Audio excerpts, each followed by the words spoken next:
Ce lundi 25 mai, l'Afrique célèbre sa journée mondiale. Cette célébration tombe à un moment où le continent et le reste du monde vivent l'une des pires crises du siècle à cause de la pandémie de la Covid-19.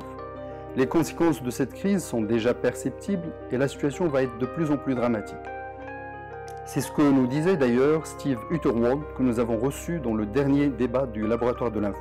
Le rapport du PNUD qui vient de sortir il y a 1 heure, Scoop mondial, c'est une sorte d'addendum au rapport de développement humain 2019, justement sur l'impact du Covid et les mesures à prendre. Je viens de le voir, ça vient de sortir encore une fois, Scoop mondial il y a 1 heure. 86% des enfants en âge d'aller à l'école n'auront pas d'éducation cette année en 2020 ou jusqu'à ce que les écoles soient fermées dans les pays au développement humain le plus bas, comparé à 20% dans les pays à développement plus élevé. Donc 86% des enfants n'iront pas à l'école. Ils n'ouvriront pas à l'école physiquement, ils n'auront pas accès aux cours online, à distance. Pourquoi? Parce que justement, il y a cette fracture numérique, pas accès à l'Internet, ils n'ont pas d'ordinateur, les écoles n'ont pas d'ordinateur. Donc, encore une fois, les plus marginalisés, les plus vulnérables vont vraiment être impactés de manière exponentielle comparé à tous les autres. Et je crois que le focus du travail de tous les gouvernements, des organisations internationales, des bailleurs bilatéraux, de tous les citoyens, c'est vraiment d'essayer de répondre à cette inégalité qui va que grandir au fil des mois et des années à venir. Ce rapport dont je viens de mentionner parle d'une régression du développement humain global, la première fois depuis 1990.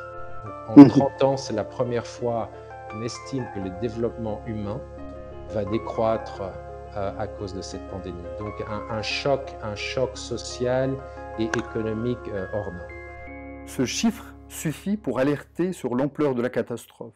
Jusqu'à 60 millions de personnes pourraient tomber dans l'extrême pauvreté cette année dans le continent. Que faire alors? Pour répondre à cette question, un brainstorming géant va avoir lieu sur 3 jours, à partir de demain, mardi 26 mai. Il s'agit d'ateliers virtuels de réflexion, orientés actions concrètes sur la finance inclusive comme outil essentiel pour la résilience de l'Afrique face à la Covid-19.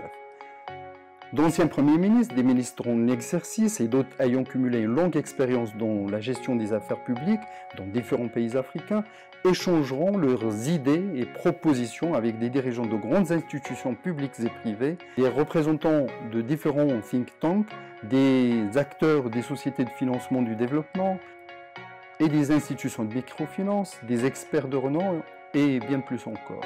À travers le laboratoire de l'info, l'Observatoire.info est partenaire de ce brainstorming géant qui est organisé en partenariat entre le Think and Do Tank Team RM, le réseau de la Confédération des institutions financières de l'Afrique de l'Ouest et la banque panafricaine Ecobank.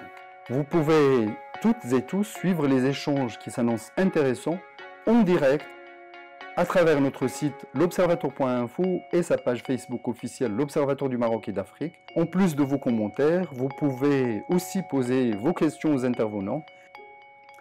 Vous allez contribuer ainsi à la feuille de route attendue de l'événement qui devra proposer des actions concrètes pour la relance des économies africaines et juguler ainsi la récession.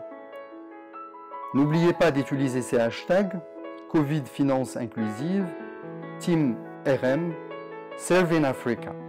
Pour avoir des informations complémentaires, vous pouvez contacter l'équipe d'organisation au 00 228 97 31 90 90 ou par email contact@teamrm.org.